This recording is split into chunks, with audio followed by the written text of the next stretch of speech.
Part of participants sa AY program this afternoon. So, ang atuang AY program, gisundan din sa itong song service sa itong mga kids na sila pinita ng juniors and kuan. As primary. Oh, yes, primary. So, after this is my part, then after which is going to be ang opening song na ihatag sa itong kids. Paghuman, hatag o opening prayer si Brother John Michael Abais. Then, after which is a memory verse by individual ni siya. So, alam na ito itong memory verse na bago na ito karoon ng week.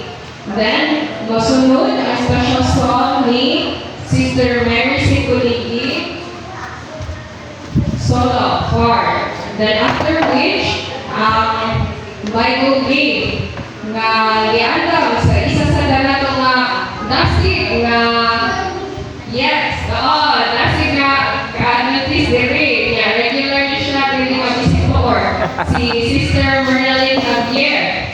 Then after which mag-intermission song sa mag-continue siya sa tuwang Bible game. Then after which kay message to the youth ni Elder Charlie Cabriana.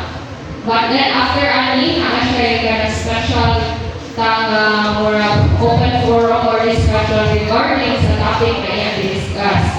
Then, musunod ang children's hour, maghatag sila o kanta o maghatag sila ng verse one by one.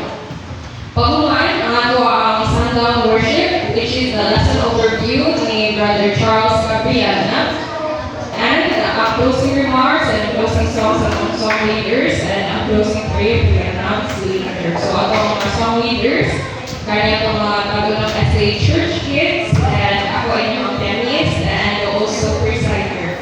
So, we feel God's presence sa karong fellowship na ito sa itong AY program, and natin makutunan this afternoon ko. So, ako yung natin sa itong mga song leaders for sa organs.